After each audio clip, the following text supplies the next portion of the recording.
Okay, so we are starting off with question number 155. Figure 7.1 shows a variable potential divider connected to a 6-volt battery.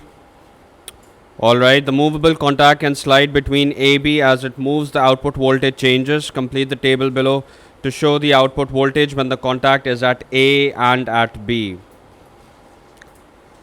Alright, so you've got 6 volts and हमें ये figure out करना है कि when your contact is at A and when your contact is at B, तो how much of the potential is going to go through this output voltage right here. यहाँ पर जो output voltage है, यहाँ पे कितना voltage जाएगा, that's what we want to figure out.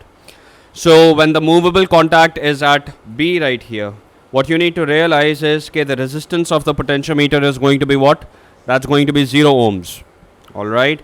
And when your contact is at A right here, your resistance is going to be what? That's going to be 100 ohms.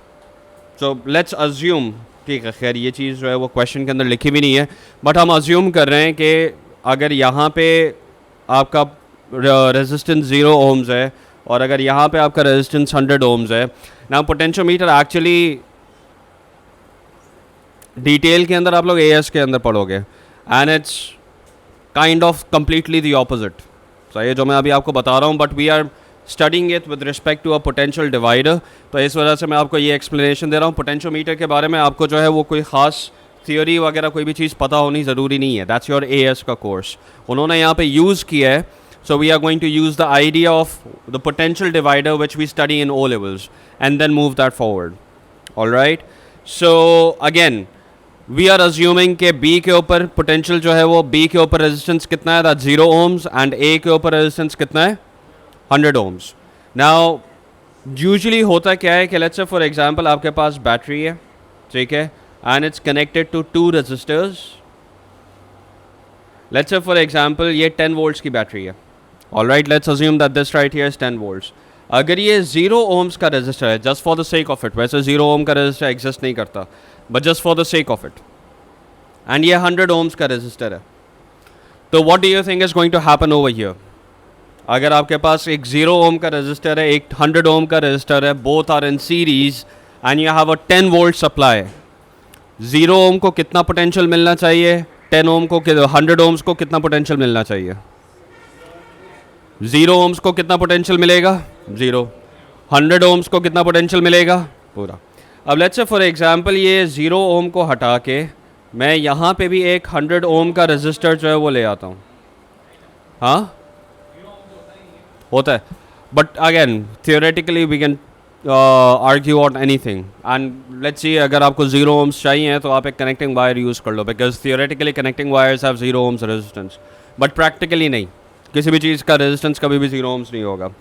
तो खैर we were talking about the fact कि अगर आपके पास 100 और 100 ohms हो तो then what's going to happen, ये 10 volts जो है वो क्या हो जाएगा, बिकॉज दोनों रेजिस्टर्स इक्वल हैं, तो the 10 volts is going to be divided equally.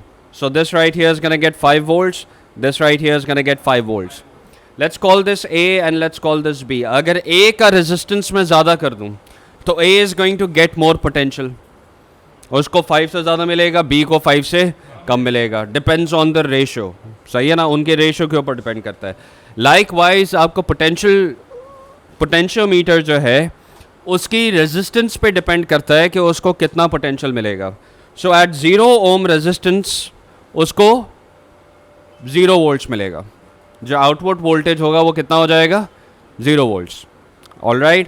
And at 100 ohm resistance जो पूरा का पूरा EMF है वो पूरा का पूरा क्या बन जाएगा, that's going to become the output voltage. साद, that is going to become the output voltage. So hence we can say कि at 0 ohms resistance your potential difference और your output voltage is going to be 0 volts. And at A where you have your maximum resistance पे output voltage भी क्या होगा, maximum होगा.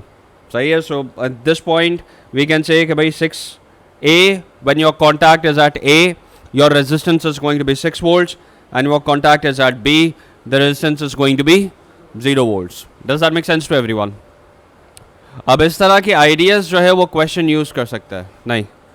So इस तरह की ideas जो है वो question use कर सकता है कि भाई even though you don't know what potentiometer is, लेकिन पोटेंशियल डिवाइडर की आइडिया यूज़ की है उसने, तो पोटेंशियल डिवाइडर के बारे में आपको पता होना चाहिए कि जितना ज़्यादा रेजिस्टेंस होगा उतना ज़्यादा पोटेंशियल मिलेगा। यहाँ पे आउटपुट वोल्टेज उसने कह दिया, तो आपके पोटेंशियोमीटर का resistance, the larger the potentiometer's resistance, the larger the output voltage across the potentiometer. Does that make sense to everyone? ये कहानी क्लियर है सबको? Alright, moving on. Figure 7.2 shows the thermistor. Thermistor क्या होता है? It's a variable resistor, but again the resistance varies with what? With temperature. How does the resistance vary with temperature? High temperature, low resistance. तो हमने ये बात already discuss की हुई है कि आपकी जो फिजिकल क्वांटिटी है, your resistance varies inversely with that. Again not empirically, but we can argue के, क्योंकि जाहिर सी बात है एम्पेरिकल कैलकुलेशंस यहाँ पर आपके पास हैं भी नहीं, तो वी कैन आर्ग्यू के inversely proportional only in the sense कि अगर आपकी फिजिकल क्वांटिटी इंक्रीज हो रही है, मीन्स अगर आपका टेम्परेचर इंक्रीज हो रहा है तो resistance is going to behave the opposite, so resistance is gonna go down. That's essentially a negative coefficient, negative resistance coefficient of temperature। सही है? आपके पास ऐसे भी थर्मिस्टर्स हैं जिनका टेम्परेचर के साथ जो है वो रेजिस्टेंस क्या हो रहा होता है, इंक्रीज भी हो सकता है। It's not out of the question, it's not improbable, but in our course we study negative temperature coefficient of resistance where the resistance increases when temperature decreases, or when temperature increases resistance क्या होना शुरू हो जाएगा, decrease हो जाएगा। So whatever your physical quantity is, your resistance is going to behave the exact opposite। temperature बढ़ाओगे resistance क्या हो जाएगा, कम हो जाएगा। inversely proportional, not empirically, but qualitatively we can say yes, एक चीज़ बढ़ाएंगे तो दूसरी चीज़ क्या हो जाएगी, कम हो जाएगी। इन अ सेंस कि आप टेम्परेचर बढ़ाएंगे रेजिस्टेंस कम हो जाएगा, रेजिस्टेंस बढ़ाओगे टेम्परेचर कम होना चाहिए। तो खैर, explain why the voltage across the thermistor decreases as its temperature rises. तो that's exactly what we just discussed, as the temperature rises what's going to happen, resistance decrease होगा। Resistance decrease होगा तो more potential is gonna be with 2000 and less potential is gonna be divided to the thermistor. So resistance decreases, hence less potential given to the thermistor।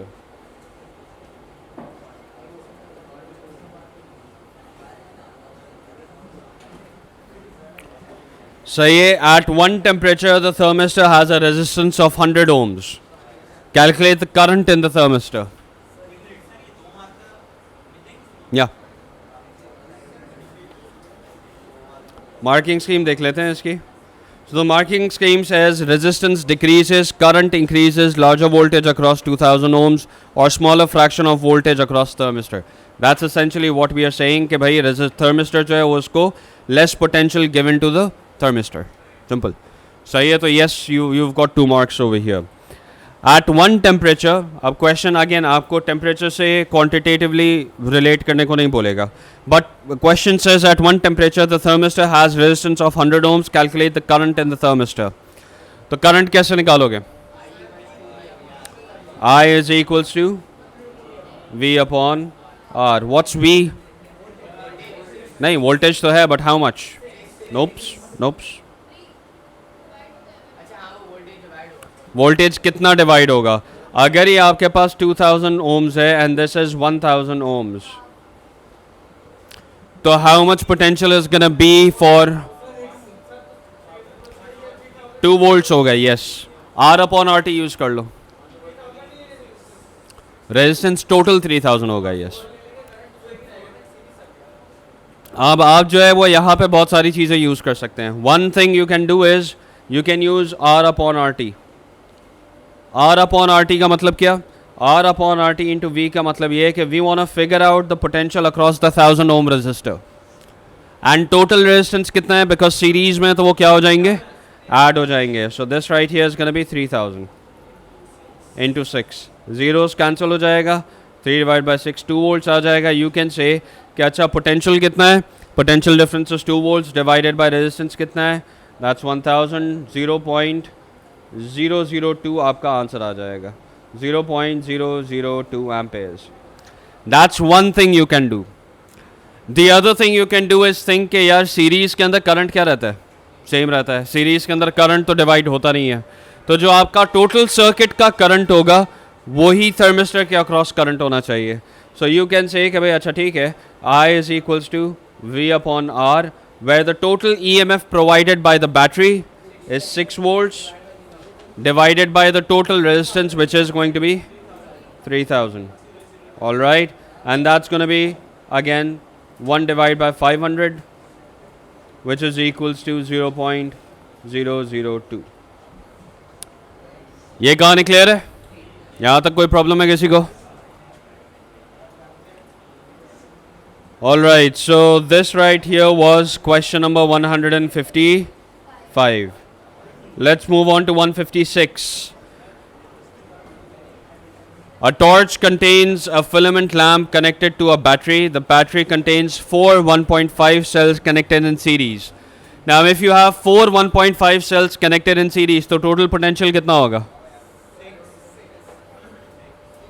कितना हो जाएगा? That's going to be 6 volts. So you, if your batteries or if your cells are in a series, you add the potential difference. ठीक है? अगर parallel में होगा तो क्या ऐड करेंगे? तो करंट ऐड होगा. अगर आपके पास 4 नहीं 10 1.5 वोल्ट के सेल्स पैरेलल में होंगे, it's still going to be 1.5 volts.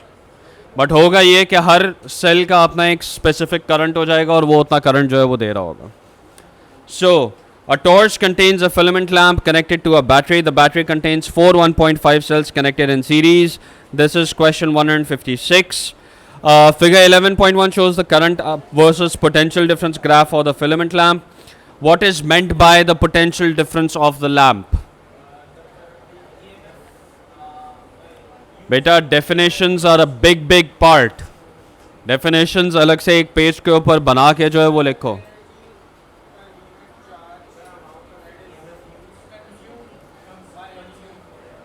So again यहाँ पे बहुत सारी डिफरेंट जो है वो हम यूज़ कर सकते हैं डेफिनेशंस. तो येस यू कैन से कि it is the amount of energy consumed per unit charge. ठीक है, but I would go with the fact कि वो कंज्यूम का मतलब क्या है, यूज्ड का मतलब क्या है. एनर्जी चेंज की टर्म्स में बात करो. अगर ये पंखा एनर्जी कंज्यूम कर रहा है, कौन सी एनर्जी कंज्यूम कर रहा है? इलेक्ट्रिकल एनर्जी कंज्यूम कर रहा है. और इलेक्ट्रिकल एनर्जी को कंज्यूम करके क्या कर रहा है? काइनेटिक एनर्जी में कन्वर्ट कर रहा है. तो आप सो अगेन पॉइंट वही है कि आप लैम्प अगर है तो at this point you should realise कि okay it's consuming what sort of energy? Electrical energy. Converting into what form of energy? Heat and light. तो आप ज़रूरी नहीं है कि यहाँ पे हीट एंड लाइट मेंशन करो. You can easily go with the fact कि it's the amount of energy consumed per unit charge by the lamp, और यू कैन से कि converted from electrical to other forms of energy. एक बार हम definition जो है वो marking scheme से भी देख लेते हैं कि what does the marking scheme want you to say. Work done और energy produce needed per unit charge और पर कूलम. तो एनर्जी यूज्ड, कंज्यूम्ड, आगे फिर आप अगर स्पेसिफाई करते हो कि converted from electrical to other forms, that's completely fine as well. क्योंकि कहीं पे मार्किंग स्कीम जो है वो ये यूज़ कर रहा होता है, कहीं पे मार्किंग स्कीम वो यूज़ कर रहा होता है. दोनों एक्सेप्टेबल हैं. So, energy used या consumed by the lamp per unit charge. So yeah, that's the simplest definition that you need. Part 2. Figure 11.1 shows the current in the lamp is not proportional to the potential difference. State how 11.1 shows this. हमें कैसे पता लगेगा कि potential difference proportional नहीं है? So line straight है but आगे जाके curve हो रही है. And अगर वो curve हो रहा है, so what are the two ways? So let's talk about this. What are the two conditions for direct proportionality? It should pass through the origin and it should be a straight line. A straight line passing through the origin means that your quantities are directly proportional. Is this passing through the origin? Yes, it is. But is it always a straight line? No, it's not. यहाँ पर आपके पास क्या हो रहा है? इधर से onwards आपके पास एक curve है, and if it's a curve, then it's not directly proportional. So state how figure 11.1 shows this. So you're going to say कि the curve of the graph. आप ये भी कह सकते हो not a straight line.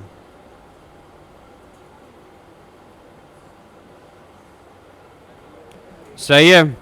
So suggest why the current is not proportional to the potential difference. हाँ? Yeah, that's cool. Proportionality है मतलब straight line का gradient same होता है. अगर आप कह रहे हो कि gradient same नहीं है इस वजह से तो I think that's fine. Still implies the same thing. Acha, now. So part 2 suggest why the current is not proportional. तो करंट प्रोपोर्शनल क्यों नहीं है भाई? एक फिलामेंट लैंप है अगर आपके पास, उसका रेजिस्टेंस जो है वो टेम्परेचर के, या for any conductor in that sense, your resistance increases with temperature. Resistance temperature के साथ क्यों इंक्रीज करता है? टेम्परेचर इंक्रीज करेगा तो व्हाट हैपन्स? वाइब्रेशंस इंक्रीज होंगे, योर कोलिजन्स इंक्रीज हो जाएंगे. सही है? नहीं. So again, that was just a question. All right. So suggest why current is not proportional to potential difference. So current is not proportional to potential difference because as potential difference increases, temperature increases, and temperature increase होने की वजह से resistance increase होगा. But खैर यहाँ पे ये पूरा नहीं लिखना. So you don't have to write this whole thing. You're just going to write temperature increases.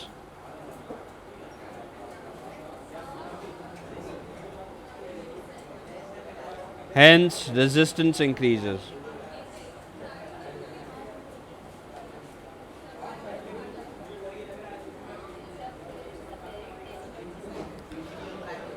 Does that make sense to everyone? बेटा क्या हुआ? नहीं, उधर कोने पे घूम जा बेटा. नहीं, बैठ जाओ.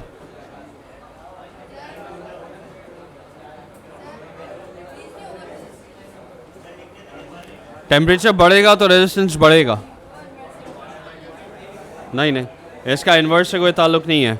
अब यहाँ पे देखो एवरीवन, हम ये बात ऑलरेडी पहले भी डिस्कस कर चुके हैं कि if you have a V I graph, तो वी आई ग्राफ में क्या होता है? अ कर्व या ग्रेडियंट जो है वो क्या होता है? That's the resistance. कर्व और the gradient is what? That's the resistance. जबकि आईवी ग्राफ में क्या होगा? बेटा क्या हो गया है?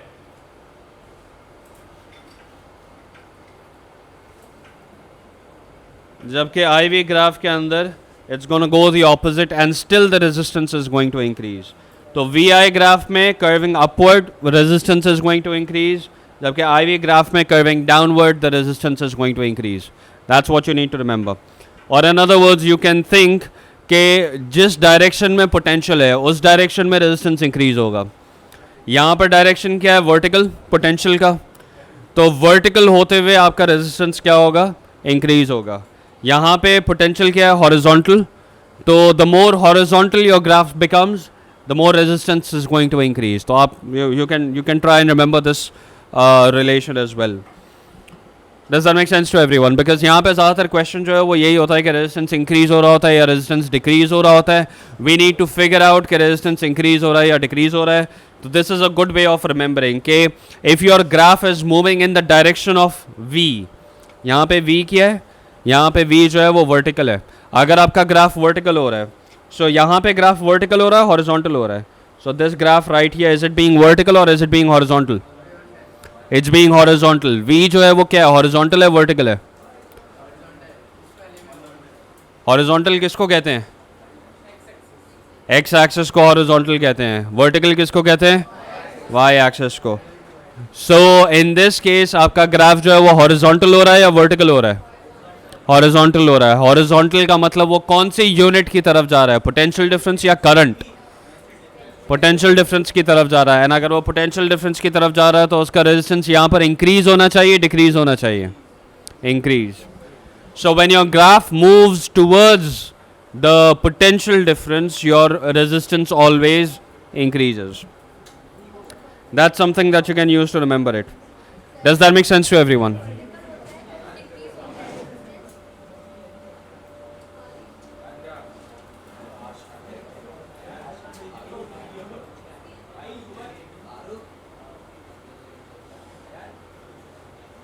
हो गया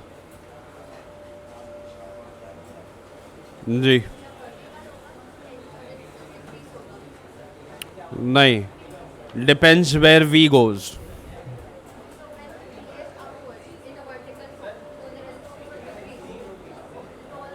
Depends on where the graph moves. Is it moving towards v or is it moving towards I?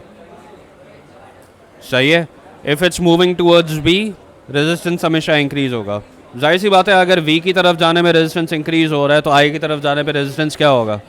अब वो डिसाइड कर लो कि कौन सा हॉरिजॉन्टल है, कौन सा वर्टिकल है, किसकी तरफ मूव कर रहा है ग्राफ.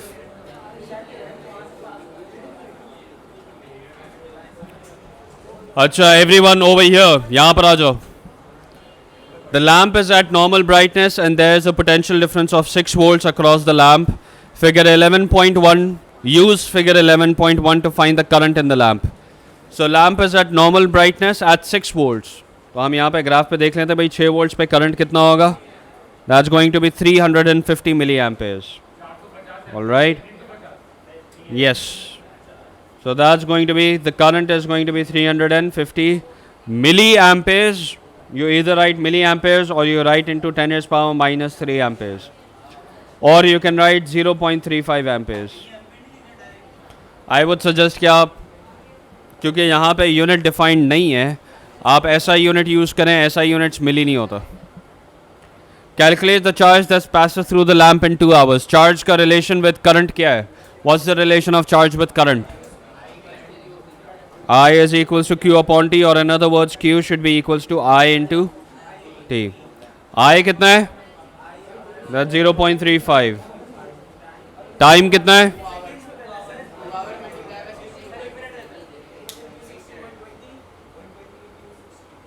उधर सामने जाके जाओ, उधर चेयर्स पड़ी है, जितनी बातें करनी है जाइए. I don't want you in my class. Go. जल्दी जाओ. Yes, दोनों को. जाइए जाइए जाइए, सामने वाले क्लास में जाइए please.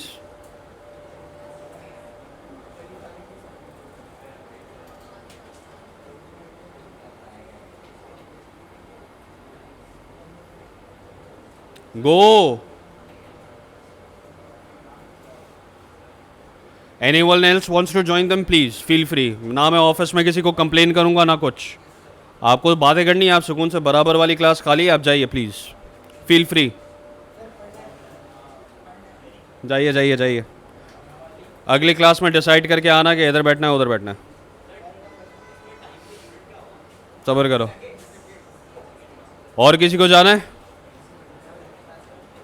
Anyone else?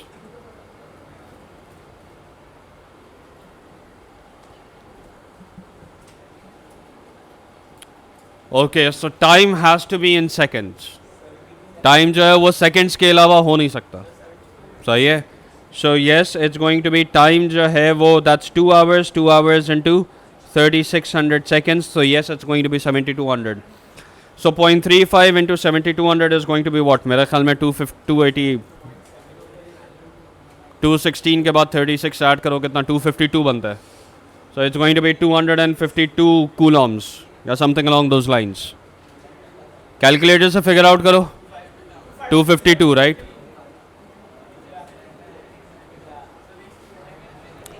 So it's going to be 252 coulombs. All right.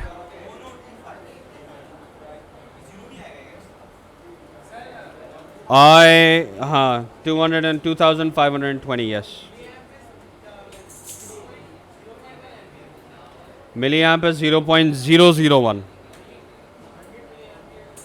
Thousand. बेटा उसकी प्रीफिक्सेस की वीडियो जाके देखो. So this right here is going to be charged in coulombs. All right, 3. The battery is the torch. The battery in the torch is able to keep the lamp lit for 2 hours. Estimate the initial energy stored in the battery. Energy कैसे निकालोगे? E the energy. E the energy is I-V-T. I into V into T. So power energy is equals to power into time. Power IV है, आपको सिर्फ उसको time से multiply करना है. सही है. सो E the energy is equals to power into time. Power कितना है? That's V into I into time. V कितना है? That's 6 volts. करंट कितना है? That's 0.35. And time कितना है? That's 7200. All right. सेकेंड्स में. या time will always be in seconds. आपके जितनी भी क्वांटिटीज़ हैं उसमें टाइम हमेशा जो है वो सेकेंड्स के अंदर आएगा. बिलाल असद जाइए. मोहम्मद ज्वाइन करना है तो कर ले भाई. ज्वाइन करना है तो कर ले. कॉपी दिखाओ 1 second. Mohammad copy La.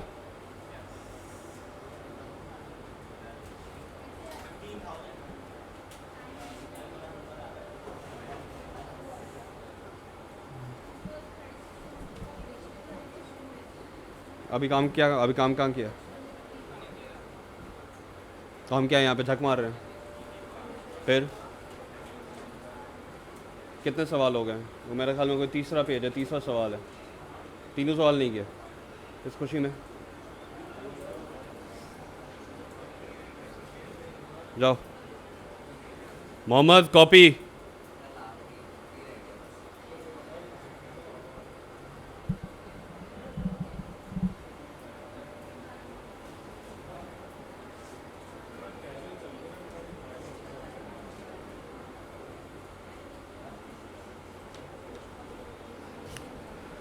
Okay, so 6 into 72 would be somewhere in the vicinity of 432. Huh?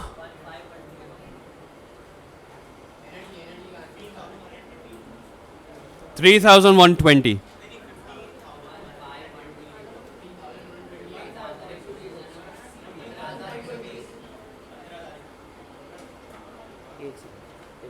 Yeah. Avna, once you're done with this class, ठीक है, I've already asked for the allowance. Once you're done with him, उसके बाद मैं वही नाम था ना. Both of you come towards Sir Fahad in the library. अच्छा वैसे चलो क्लास मुझे ये बताइए कि अभी प्लान है क्या? तो आफ्टर ब्रेक बिफोर ब्रेक. नहीं, you are there right now. Then it's after break. It's a allowance. अच्छा चलो that's good. हाँ नहीं, I have the next two in bio. क्या टाइम क्या हो रहा है? ओवर हो गया. अच्छा चलो let's finish this and then move on. आपका पीरियड है सर? ओके. ना I am cool. I will go downstairs. अच्छा, explain why your value is only an estimate.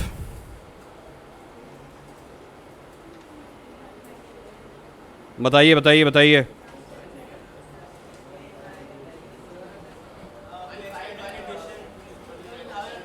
ये सॉरी ये क्या आया? 15,100 joules. All right. So the question says, explain why your value is only an estimate.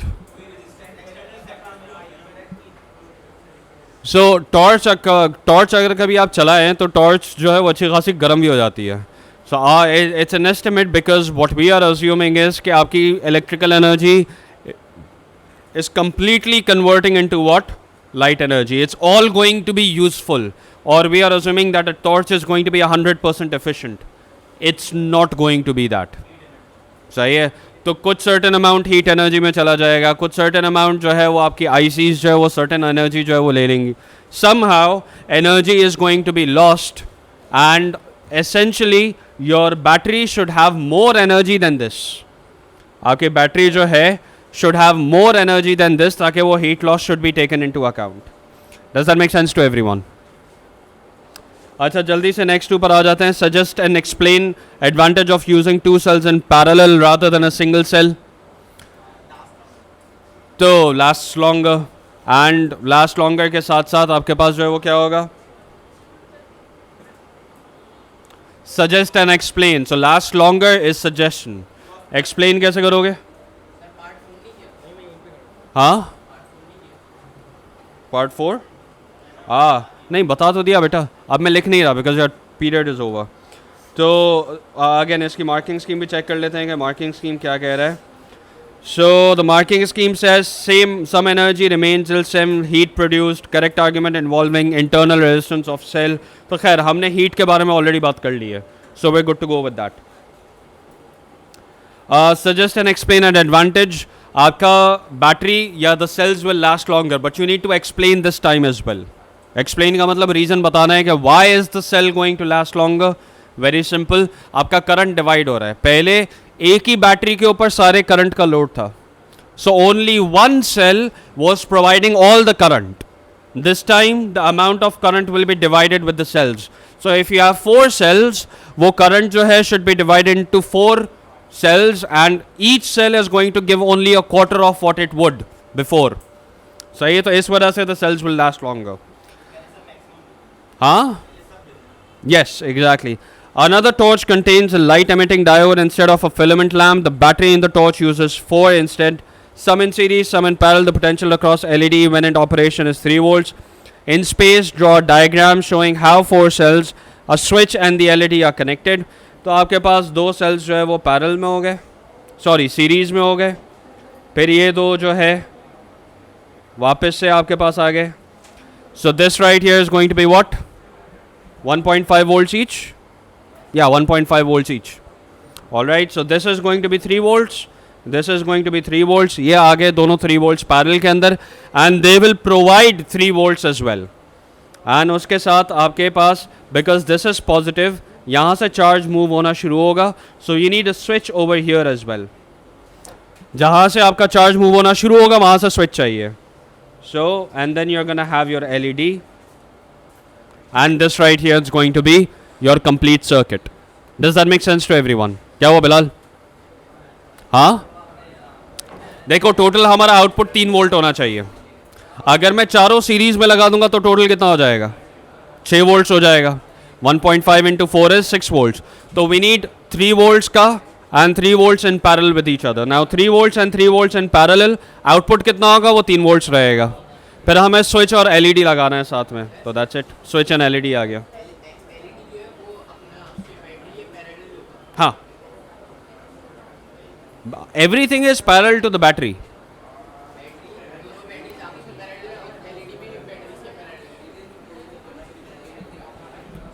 ठीक है भाई.